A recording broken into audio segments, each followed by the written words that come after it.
நிச்சயமா அவர் உங்களை எந்த காரணத்தை கொண்டும் கைவிட மாட்டார். நீங்க தான் அவரை கைவிடுறீங்க. நீங்க செய்யக்கூடிய உதவியால் உங்களுக்கு கிடைக்கக்கூடிய பலன் என்னவா இருக்க போது தெரியுமா? நீங்க பலனை எதிர்பார்த்த எந்த உதவியும் செய்யாதீங்க. ஆனால் பலனை எதிர்பார்க்காம செய்யக்கூடிய உதவிகளுக்கு தான் வேல்யூ. அடுத்த வேளை சாப்பாட்டுக்கு என்ன பண்ணுவாங்களே நினச்சி நீங்கள் அடுத்தவங்களுக்கு அந்த பசியை ஆற்றுனீங்கனாவே கடவுள் உங்களை என்றைக்கும் கைவிட மாட்டார். வாழ்க்கையில் சத்தியமாக சொல்கிறேனே, இந்த 10 வருஷம் ரொம்ப இம்பார்ட்டன்ட். இதை சரியான முறையில் பயன்படுத்திக்கிட்டால் நீங்கள் பெரிய கோடீஸ்வரனாக மாறவும் முடியும், பெரிய ஆரோக்கியமான மனிதராக வாழவும் முடியும். நோய் நொடியோட எத்தனை வருஷம் நீங்கள் கஷ்டப்பட்டீங்க, கடவுள் பதில் கொடுத்தாரா? இனி கொடுப்பார் பதில். இந்த நிமிஷம், இந்த நொடி அந்த பதிலை நிச்சயமாக கொடுப்பார். உனக்கு என்ன பிரச்சனை? நீ என்கிட்ட தேடிய வராத கோயிலுக்கு உன் இடத்துக்கு நான் உனக்கு தேவையானதை செஞ்சு தருவேன் அப்படின்னு சொல்லுவார். இது சும்மா மோட்டிவேஷனல் ஸ்பீச்சு இதெல்லாம் எனக்கு தெரியாதுங்க. மனசில் வார்த்தைகள் என்ன இருக்கோ அதை நான் வெளியில் சொல்லுறேன். புரிஞ்சுக்கோங்க. வாழ்க்கையை வாழணும், அன்பே சாய் குடும்பத்தை உயர்த்த வேண்டிய பொறுப்பு உங்களுக்கு இருக்குது. இங்கே இருக்கிற அத்தனை பேரும் கட்டளைதாரர்கள். நம்ம அடுத்தடுத்த 10 வருஷம் ப்ராஜெக்டை அன்பே சாயும் வளரணும், நீங்களும் வளரணும். நீங்கள் வளர்ந்தா அன்பே சாய் வளர்ந்த மாதிரி, அன்பே சாய் வளர்ந்தா நீங்கள் வளர்ந்த மாதிரி. ஸோ இறுக்கமான ஒரு பற்றுதலோட இந்த குடும்பத்துக்கு கூடவே இருங்க. வாழ்க்கையில் எல்லாம் உங்களுக்கு கிடைக்கும்னு சொல்லி இந்த பதிவை நம்ம தொடர்ந்து பேசலாம்.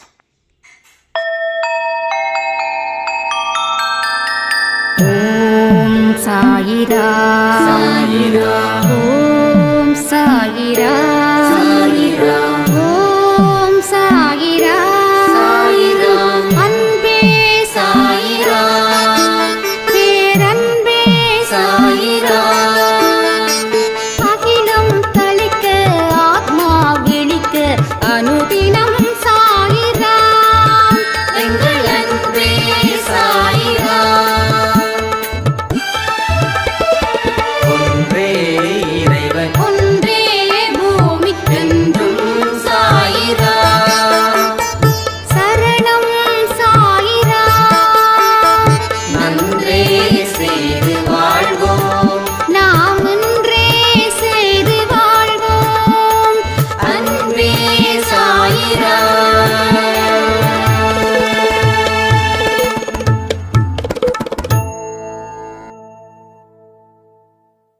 சாய்ரா. என் உயிரின் உயிரானவர்களே, அன்பே சாயினா வெற்றியின் பிறப்பிடம். அன்பே சாயில சொல்லப்பட்டது அத்தனையும் வாழ்க்கையில் நிரந்தரமாக ஃபாலோ பண்ணிட்டா உடலுக்கும் மனதுக்கும் எந்த பிரச்சனையும் இருக்காது அப்படின்னு ஒரு சாய்ராம் சொல்லியிருந்தாங்க. ரொம்ப சந்தோஷம். அன்பே சாயில கொடுக்கப்பட்ட அத்தனை விஷயங்களும் மேலே இருந்து எழுதப்பட்டது. ஒவ்வொரு மனுஷனுக்கும் இந்த பதிவு போகணுன்றது சாயப்பாவுடைய விருப்பம். அந்த விருப்பத்தை நிறைவே செய்வதில் சாயப்பாவோட குழந்தைங்க முதல் ஆளாக இருக்கணும். அப்படி முதல் ஆளாக யார் இருக்கிறாங்களோ அவங்களுக்கு வெற்றி நிச்சயம், சாயின் சத்தியம். என்ன பண்ணாலும் சரி அவரோட விருப்பத்தை பூர்த்தி செய்யணும்னு உங்களுடைய இலட்சியமாக இருக்கட்டும், உங்கள் நோக்கமாக இருக்கட்டும். அதே போல் இன்னொரு சாய்ராம் சொல்லியிருந்தாங்க, நீங்கள் சொல்லது இப்போ தான் ஒரு பதிவில் கேட்டு வந்த, ரொம்ப சந்தோஷமாக இருந்தது அப்படின்னாங்க. நேற்று 12 மணி கொடுத்த பதிவு நிறைய பேருக்கு நல்ல மாற்றத்தை ஏற்படுத்தியிருக்குது. ஸோ இன்று முதல் நிச்சயமாக செய்கிறோம். அதே போல் நாளைக்கு அந்த வண்டிக்காக காத்துக்கிட்டு இருக்கிறோம் அப்படின்னு சொன்னாங்க. எஸ், நீங்கள் என்ன நினைக்கிறீங்களோ அது உங்கள் வீட்டுக்கு முன்னாடி நிறுத்துவார் நம்ம சாயப்பா. அந்த நம்பிக்கை இருந்துச்சுன்னா நாளைக்கு அந்த வண்டியை நீங்கள் உங்கள் வீட்டுக்கு முன்னாடி பார்க்கலாம். ஸோ ஒரு டீலிங் நடத்தலாம். ஸோ அதுவே வெற்றியோட முதல் படியாக சில பேருக்கு அமையும். இல்லை எங்கள் வீட்டு பக்கம் வண்டி வரலையே சாய்ராம் சொல்லி கணத்தில் கை வைக்க வேண்டாம். ஏன்னா என்றைக்குமே கன்னத்தில் கை வைக்கக்கூடாதுன்றதை தெளிவாக இருந்துக்கோங்க. இன்னொரு நாள் இல்லைன்னா இன்னொரு நாள் கண்டிப்பாக அந்த வாய்ப்பு கண்டிப்பாக கொடுப்பார். ஸோ இன்னைக்கு இல்லை அப்படின்னா என்றைக்கும் இல்லைன்னு நாம் முடிவு பண்ணியிருக்கோமே, அதுதான் இங்கே பைத்தியகாரத்தனமாக இருக்குது. இன்னைக்கு இல்லைன்னா ஓகே, அப்போ ஏதோ ஒரு பெரிய விஷயம் அவங்களுக்கு கிடைச்சதை விட 10 மடங்கு எனக்கு கிடைக்க போகுதுன்னு நினச்சி வாழ்ந்து பாருங்களேன், கண்டிப்பாக 10 மடங்கு கிடைக்கும். எத்தனையோ இடத்துல வெந்து வேதனையோட நான் வாழ்க்கையை வாழ்ந்துங்க. என்னடா எல்லாரும் கேட்கக்கூடிய ஒரு அடிப்படை வாழ்க்கை, அதை கூட என்னால் சரி பண்ண முடியல. நான் காரு கேட்டேனா, பங்களா கேட்டேனா, வீடு கேட்டேனா, அதை கேட்டேனா, இதை கேட்டேனா, எதுவுமே கேட்கலையே. எனக்கு ஏன்ப்பா இவ்வளோ பெரிய நிர்பந்தம்? அவ்வளோ பெரிய பாவத்தை செஞ்சனா? நமக்கு தெரிஞ்சோ தெரியாமலோ பெருசாக பாவம் ஒன்றும் செய்யலையே, யாரையும் ஏமாத்தலையே, எதுவும் பண்ணலையே. யாருடைய வாழ்க்கையிலையும் இந்த சந்தோஷால் ஒருத்தவங்க வாழ்க்கை கெட்டு போயிடுச்சுன்னு எந்த இடத்துலையும் நாம் செய்யலையே. ஆனால் நமக்கு ஏன் இவ்வளவு பெரிய சோதனை? நான் சொல்கிறதெல்லாம் சத்தியமான உண்மை. தெரிஞ்சும் சரி தெரியாமலும் சரி இந்த நிமிஷம் வரைக்கும் என்னால் யாருக்கும் எந்த பாதிப்பும் இல்லை. இன்றைக்கு மட்டும் இல்லை, அன்னையிலே இருந்து, சாய்பா வர்றதுக்கு முன்னாடியிலே இருந்து. ஏன்னா நம்ம ஒரு முக்கியமான ஒரு வார்த்தையை வாழ்க்கையாக வச்சுருக்கோம். என்னது? ஒருத்தவனை ஏமாத்தினா 10 பேர் உன்னை ஏமாற்றுவான். உன்னால் ஒருத்தவனுக்கு கண்ணீர் வந்துச்சுன்னா 10 பேர் உன்னை அழ வைப்பான். ஸோ இது கடவுள் இல்லை அப்படின்னு நினைக்கும் போது கூட இந்த வார்த்தையை நான் நினச்சேன். அப்போது ஒருத்தவனை ஏமாற்றிட்டா சந்தோஷமாக இருக்கலாம், ஆனால் 10 பேர் ஏமாற்றிட்டா எப்படி? வாழ்க்கை நரகமாக போயிடாது. அந்த கான்செப்டின் படி நான் வாழும்போது என்னால் யாராவது பாதிக்கப்படுவாங்களா? இல்லை. அப்போ ஏன் இவ்வளவு பெரிய வலி? அப்போ கடவுள் மேலே கோபம் வருமா வராதா? என்னோட வாழ்க்கை மேலே கோபம் வருமா வராதா? அப்போ எதுவுமே செய்யாமல் எனக்கு ஏன் இவ்வளோ பெரிய சோதனை? 1000 பேரோட வாழ்க்கை, லட்சம் பேரோட வாழ்க்கை, எதுவுமே உறுதியாக சொல்ல முடியல. நிறைய மனிதர்கள், நல்ல மனிதர்கள் ஒரு நார்மல் வாழ்க்கையை கூட வாழாமல் இருக்காங்களே. ஆனால் மோசமான பேர் வழி நல்லா வாழ்ந்துட்டுருக்கானே. இதெல்லாம் ஏன்? என்ன குத்தம்? அப்படி என்ன குத்தம் பண்ணிட்டோம்? அப்படி என்ன பெரிய பாவத்தை சம்பாதிச்சிட்டோம்? அப்படின்னா வெறுப்பு ரொம்ப ஜாஸ்தியாக போயிடுச்சு. அப்போது நார்மலாக வாழ்க்கை வாழ்கிறவங்க, எக்ஸ்ட்ராடனரியாக வாழ்க்கை வாழ்கிறவங்கள பார்க்கும்போது நாம் ஏன் இந்த மாதிரி ஒரு மோசமான வாழ்க்கையை வாழ்ந்துட்டுருக்கோம்? எதை செஞ்சாலும் அது தடையாக இருக்கு, தடங்களாக இருக்குது. 10 ரூபா வாங்கின கடன் இன்னைக்கு 10 லட்ச ரூபா போயிடுச்சு. கடவுளே என்ன சோதனை அப்படின்னு சொல்லி சொல்லி சொல்லி தான் நான் வாழ்ந்தேன். ஆனால் இன்னைக்கு என்ன பண்ணுறாரு கடவுள்? நீ கேட்ட வாழ்க்கையை விட 10 மடங்கு எனக்கு கொடுத்தாரா இல்லையா? அப்போ எனக்கு கொடுத்தாருன்னா இங்கே சில பேருக்கு முணுமுணுப்பீங்க, இல்லை உங்களுக்கு நேரம் ராசி அது இதுன்னு. ஆனால் அவர் எனக்கு 10 மடங்கு கொடுத்தாரு இல்லையா? அப்போ எனக்கு என்ன ராசி தெரியுங்களா? என்னமோ ஒரு இது வந்தது கிரகம், ஐ திங்க் சனி திசைன்னு நினைக்கிறேன். அது நிறைய இழக்கக்கூடியதாக இருந்துதான். ஆனால் இழக்கக்கூடியதாக இருந்தது, ஆனால் எனக்கு பெறுவதாக மாறிச்சு. அப்போது ராசி, நாள், நட்சத்திரம், இது அதிர்ஷ்டம். நிறைய பேர் இப்பயும் சொல்கிறாங்க அதிர்ஷ்டமும் வேணுங்க, அது இருந்தால் தாங்க. சத்தியமாக இல்லைங்க. எல்லாரும் இன்றைக்கி பெரிய அளவில் உழைச்சிருக்காங்கன்னா அவங்களுடைய தனித்துவத்தை காட்டியிருக்காங்க. நம்ம ரஜினி அவர்கள் கூட அடிக்கடி சொல்லுவார், அதிர்ஷ்டமும் இருக்கணும். சத்தியமாக இல்லை, சத்தியமாக கிடையாது. அவருக்கு தெரியல, அவருக்கு நிச்சயமாக புரியல அவருடைய உழைப்பு எப்படிப்பட்டது, அவர் எவ்வளவு கஷ்டப்பட்டு இருக்காரு, அவருடைய பூர்வ ஜென்ம புண்ணியம், கடவுளுடைய பார்வை, இதை அதிர்ஷ்டம்னு சொல்கிறாரான்னு தெரியல. லாட்ரி சீட்டு வாங்கினா அது அதிர்ஷ்டம், அது போலவா இது? இல்லை, கடவுளுடைய அருள், போன ஜென்மத்தை நீ செய்த நல்ல காரியங்கள், இது எல்லாம் சேர்ந்து தான் உனக்கு இந்த ஜென்மத்தில் வாழ வைக்குது. இப்போ உழைப்பு இல்லாமல், திறமை இல்லாமல், தொலைநோக்கு பார்வை இல்லாமல், பொறுமை இல்லாமல், சகிப்புத்தன்மை இல்லாமல், நம்பிக்கை இல்லாமல் வாழவே முடியாதுங்க யாராலையும்.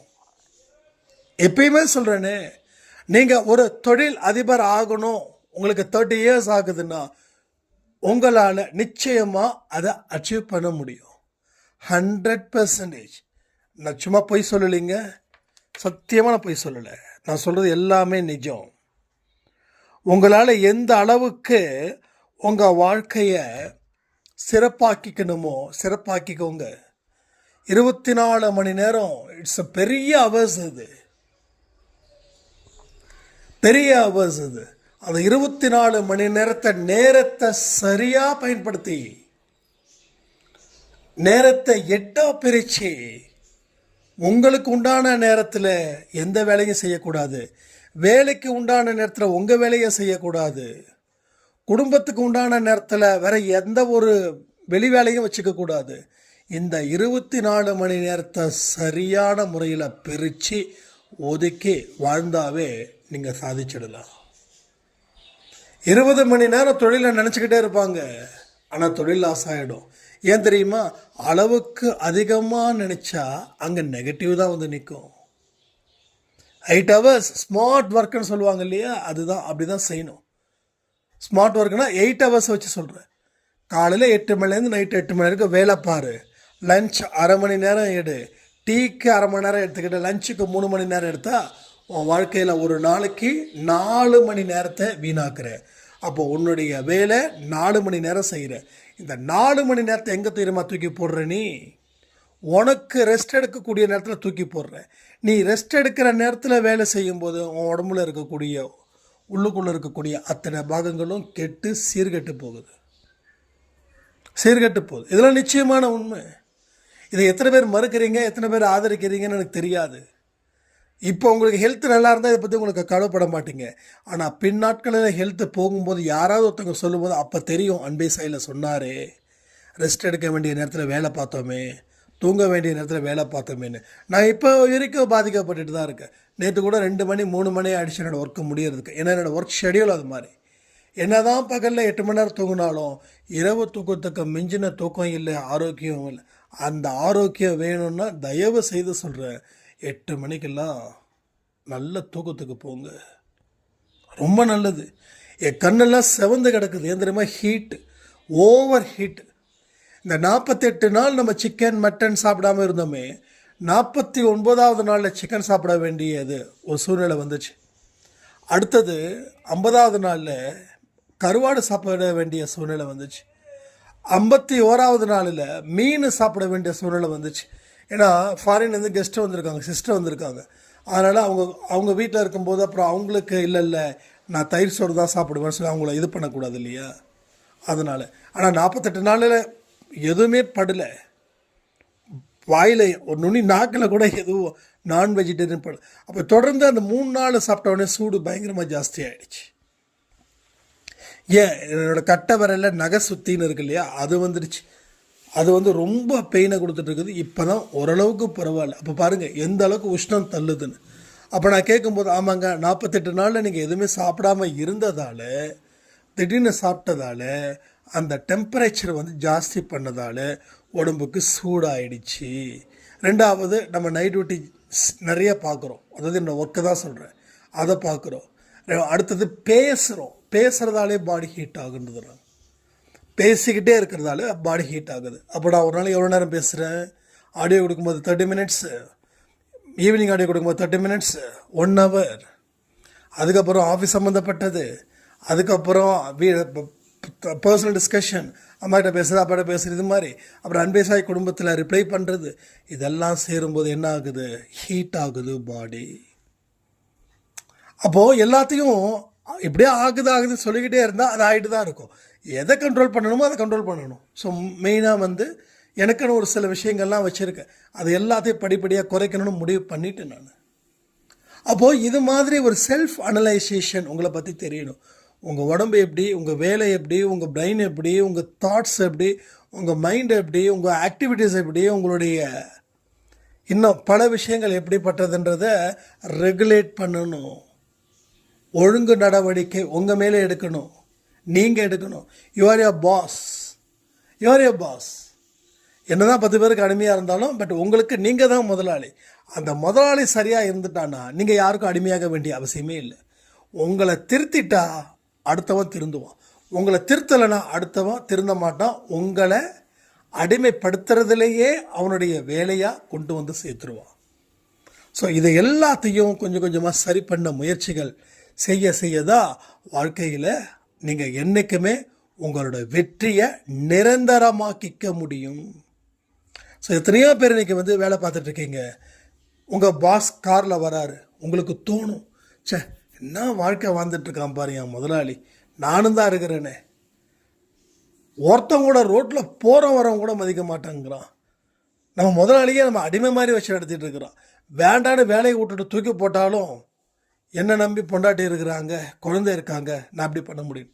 இப்படி நான் சொல்கிறேன், அந்த காரில் இருந்து இறங்கி வர ஒரு முதலாளி மாதிரி உங்களால் வாழ்க்கையை மாற்ற முடியுன்றேன் நான். ஸோ முடியாததுன்றது எதுவுமே இல்லை. என் லைஃப்பில் நிறைய எக்ஸ்பீரியன்ஸை நான் லேர்ன் பண்ணதால தான் எனக்கு எல்லாமே சாத்தியமாக இருக்குது. ஸோ நிறைய வலி, நிறைய வேதனை. அப்போ என்ன மாதிரி வலியும் வேதனையும் நீங்கள் பட வேண்டான்ற என்னுடைய அனுபவம் உங்களுடைய ஓன் எக்ஸ்பீரியன்ஸாக நினச்சிக்கோங்கன்ற. முயற்சிகள் பண்ணுங்க. அடுத்த 10 வருஷம் டார்கெட் வைங்க. நம்ம அடுத்த 10 வருஷம் டார்கெட் வச்சுருக்கோம். என்னென்ன தெரியுமா? அன்பிசாய் கோயில் ஒரு அழகான கோயில். நான் இப்போ சொன்ன நம்ம முத்துரத்தினம் சாய்ராம் அம்மா வந்து சொல்லியிருக்காங்க, அது வந்து தீத்திப்பாளையம் கோயம்புத்தூரில் அப்படின்னு சொல்லி. அவ்வளோ அழகாக இருந்தது. விஷ்ணு வந்து சொல்கிறார், இதே போல் கோயில் கட்டுறோம். அது கோயிலாக வீடானே தெரியல, அவ்வளோ எக்ஸலண்ட். ஒரு தடவை மறுபடியும் போயிட்டு அந்த கோயிலுக்கு போகணும். ஏன்னா கூட்டமாக இருக்கும்போது சாய்பாபா சரியாக நல்லா பார்க்க முடியல. ஆனால் அவ்வளோ அழகாக இருந்தார். சிலையில் இருந்த அந்த கோயிலோட ஒரு ஒரு ஒரு ஒரு இடமும் அவ்வளோ மெய் செலுத்துது. உள்ளுக்குள்ளே வந்து ஒரு 4 சாமி 5 சாமி வச்சுருக்குறாங்க. அவ்வளோ அந்த அந்த சிலையை பார்த்தீங்கன்னா அவ்வளோ நல்லா ஒயிட்டாக இருக்குது. அதுக்கு டியூப்லைட்டை போட்டு அவ்வளோ அழகாக அவ்வளோ பிரம்மாண்டமாக பண்ணி வச்சுருக்காங்க. எக்ஸலண்ட்ப்பா. அதாவது கடவுளுடைய அருள் இருந்தால் தான் அது டிசைன் பண்ணவே முடியும். அந்த கோயிலை பற்றி சில கோயில் பார்த்திங்கன்னா, சில 1-2 கோயில் போயிருக்க சாய்பா கோயில் நல்லாயிருக்கும். ஆனால் நான் இது வரைக்கும் பார்த்ததில் ஒரு மோசமான கோயில்னா அது கோயம்புத்தூர் ஒரு கோயில் இருக்குது. அது சாய்பா சிலை மட்டும் தனியாக வச்சு அதுக்கு வச்சுருக்காங்க. காஞ்சி போன பூவை கூட எடுத்து போட முடியாத அளவில் அந்த கோயிலை நாஸ்தி பண்ணி வச்சுருக்காங்க. நான் கேட்குறேன், என்னங்கன்னா எனக்கு பதிலே கொடுக்கல. எங்க ஒரு வாரமாச்சு அந்த பூவை எடுத்து போட மாட்டீங்களா? பூ காஞ்சி போய் கிடக்குது அவரோட சிலையில் இருந்து. அதான் நினச்சேன், பாவீங்களா, இதை எங்ககிட்ட கொடுங்க, ஏன் நாங்கள் சரி பண்ணிக்கிறோம். அந்த அளவில் எனக்கு யோசிக்கிற மாதிரி ஆயிடுச்சு. எனக்கு அவ்வளோ நாஸ்தி பண்ணி வச்சுருந்தாங்க. ஸோ அவருடைய அருள் பெற்றவனால் மட்டுமே எதையுமே சாதிக்க முடியும். அந்த அருளை நீங்கள் பெறணும். அடுத்த 10 வருஷம் உங்களோட டார்கெட். எத்தனை பேருக்கு அடுத்த 10 வருஷத்தில் வாழ்க்கையை மாற்ற முடியும்னு நினைக்கிறீங்க? நான் திரும்பவும் சொல்கிறேன், உங்களோட ஏஜை 20 நினச்சி செயல்படுங்க, 60 நினச்சி செயல்படாதீங்க. ஜஸ்ட் 20. நானும் இப்போ வரைக்கும் சரி, எனக்கு ஏஜ் 20 தான், அது தாண்டாது. அதனால தான் எந்த ஒரு இதுவாக இருந்தாலும் சரி நான் பெருசாக எடுத்துக்கிறதே இல்லை. என்ன, ஆமாம் ஜாலியாக தானே வாழ்ந்துட்டுருக்கோம் அப்படின்னு. இப்போ கூட சொல்கிறேனே, என்னோடய பிஸ்னஸை கூட நான் ஜாலியாக தான் பண்ணிகிட்ருக்கேன். அது ஒரு சீரியஸ் பாயிண்ட்டுக்கு நான் கொண்டு போக மாட்டேன். அது எனக்கு அம்மா மாதிரி வியாபாரம். அதே போல் தான் அன்பேசா எனக்கு அம்மா மாதிரி. அதே போல் தான் என்னோடய ஒட்டுமொத்த உறவுகளும் எனக்கு அம்மா போல். அந்த அம்மா ஏன் சொல்கிறேன்னா, எந்த விதமான பலனையும் எதிர்பார்க்காமல் இருக்கிறது அம்மாவும் பையனும் தான். ஏதாவது ஒரு பிரச்சனைனா அம்மா தான் பார்த்துப்பாங்க. அதே மாதிரி தான் வியாபாரம் இல்லைன்னா இந்த சந்தோஷம் இல்லை. இந்த அன்பேசாய் சொந்தம் இல்லைன்னா சந்தோஷுக்கு உண்மையான சந்தோஷமே கிடையாது. பேரில் இருக்கிறது உண்மையாகவும் இருக்கணும் இல்லை, அது போல். அதனால தான் சொல்ல, இது சாதாரண ஒரு குடும்பமாக இங்கே யாருமே நினைக்காதீங்க. இது வந்து கடவுளால் உருவாக்கப்பட்டதே தவிர வேறு எதனாலையும் உருவாக்கப்படலை. தனிப்பட்ட மனிதனாலெல்லாம் உருவாக்கலாம் படலை. எத்தனையோ பெரிய யூடியூப் சேனல் நம்ம இருக்கும்போது ஆரம்பித்தாங்க, யாருமே இல்லை இப்போது. அதுக்காக நம்ம தற்பெருமை சொல்லலை. அவருடைய அருளும் அவருடைய ஆசீர்வாதமும் இருந்தால் மட்டுமே வண்டி நன்றாக ஓடும். அது இல்லைன்னா வண்டிக்கு அடிக்கடி பிரச்சனையாகும். இன்னைக்கு வரைக்கும் 12 மணி ஆடியோவோ 8 மணி ஆடியோவோ பர்ஃபெக்டாக வந்துட்டு இருக்குதுன்னா அதுக்கு அவருடைய அருளும் உங்களுடைய ஆசீர்வாதமும் உங்களுடைய எண்ணங்கள் அப்படிப்பட்டதாக இருக்குது இங்கே. ஸோ அதனால் டெஃபினட்டாக நம்ம வந்து அடுத்த 10 வருஷத்துக்குள்ளே என்னடா அது 10 வருஷம் சொல்லிட்டாரு இந்த வருஷத்தில் வந்து இதை கோயில் கட்டுவார்னு பார்த்தா நீங்கள் நினைக்கலாம். டெஃபினட்டாக நம்ம பண்ணுவோம், 100% பண்ணுவோம். முதல்ல ட்ரஸ்ட்டு ஒன்று ஆரம்பிப்போம். எனக்கு இந்த ட்ரஸ்ட்டை ஆரம்பித்த ஒவ்வொரு ஸ்டெப் பை ஸ்டெப்பாக தான் நம்ம போகணும். இங்கே திரும்பவும் சொல்கிறேனே, இங்கே எல்லோருமே என்ன சொல்லுவாங்க, பங்குதாரர்கள் சொல்லுவாங்க தெரியுமா, கட்டளைக்காரர்கள் சொல்லுவாங்களே கோயிலில் இருக்கும்போது. கோயிலில் பார்த்தீங்கன்னா கட்டளைதாரர்கள், அது மாதிரி இங்கே எல்லாருமே கட்டளைதாரர்கள். A to Z. அதாவது சில கோயிலில் போட்டிங்கன்னா ஒரு 10,000 கொடுத்தா கட்டளைதாரர்கள் சொல்லுவாங்க. ஆனால் இங்கே உங்கள் மனசை கொடுத்தாவே கட்டளைதாரர்கள் தான். நீங்கள் விஷ்ணு சாய்ராம் வந்து சொல்கிறாரு, ₹1 கொடுத்தாலே கட்டளைதாரர்கள். அவராவது ₹1 வச்சு சொல்கிறாரு, நான் அது கூட வேண்டாங்கிறேன். உங்கள் மனசு தான், உங்கள் மனசுக்கு ஏற்ற மதிப்பு எத்தனை கோடி கொடுத்தாலும் அதை வாங்கவே முடியாது. ஸோ உங்கள் மனசை வச்சுட்டிங்கன்னா நீங்களும் ஒரு கட்டளைதாரர்கள் தான். அதனால் கோயில் கட்டும் பணி அவர் பார்த்துப்பார். நாம் ஒத்துமையாக இருப்போம். நீங்கள் செய்ய வேண்டிய அத்தனை விஷயத்தையும் அழகாக செய்யுங்க, அற்புதமாக செய்யுங்க, பலருக்கு உதவிகள் செய்ய. இப்போ எனக்கு ஜாஸ்தி ஒரு டியூட்டியை கொடுத்துட்டீங்க. எனக்கு இப்போ இது வரைக்குமே கிட்டத்தட்ட எனக்கு பேமெண்ட்டு நீங்கள் அனுப்பியிருக்கிறது பார்த்திங்கன்னா 7,000 ரூபாய் வந்துருக்குது. எப்பயுமே ஒரு 4,000 5,000 வரும். 7,000 ரூபாய் வந்து இது 7,000த்தையும் தனி அக்கௌண்ட்டை போட்டு யாரெல்லாம் சாப்பாடு கேட்டு வராங்களோ அவங்களுக்கெல்லாம் 300 200 தகுந்த மாதிரி சாப்பாடை வாங்கி பார்சல் வாங்கி கொடுத்துட போகிறோம். ஏன்னா இப்போ அப்படி தான் நடக்குது இப்போது. அதனால் எனக்கு இந்த பொறுப்புகள் வந்து உண்மையிலே சொல்ல ரொம்ப சந்தோஷமாக இருக்குது, ரொம்ப ரொம்ப சந்தோஷமாக இருக்குது. இது வந்து அவ்வளோ, ஏன்னா பசியோடு நாங்கள் தெரிஞ்சோம், நானும் சரி விஷ்ணுவும் சரி. சாய்பாஸ் கோயிலில் தான் சோறே போட்டாங்க. இது கடவுள் மேலே சத்தியம். சூடாக இருந்துச்சான். ஒரு நிமிஷம் இருங்க, அவரோட வாய்ஸில் சொல்லுவார். அன்னைக்கு அதை வந்து போய் சாப்பிடும்போது ரொம்ப பசியில் தானே போய் சாப்பிட்டோம். சாப்பிடும்போது ரொம்ப அப்படியே கொதிக்க கொதிக்க இருந்தது அந்த முருங்கைக்காய் சாம்பார். கை உள்ளே வச்சா கை வெந்து போகிற அளவுக்கு இருந்தது அது. விஷ்ணு சாய் சொல்லும் போதே கண்ணே கலங்குது. ஏன்னா பசியில் இருக்கிறவனுக்கு ருசியான சாப்பாடு சூடாக இருந்தால் எப்படி இருக்குமோ அது போல் அந்த பசி தான். யாராவது வந்து தம்பி பசிக்குதுப்பா அப்படின்னு சொல்லி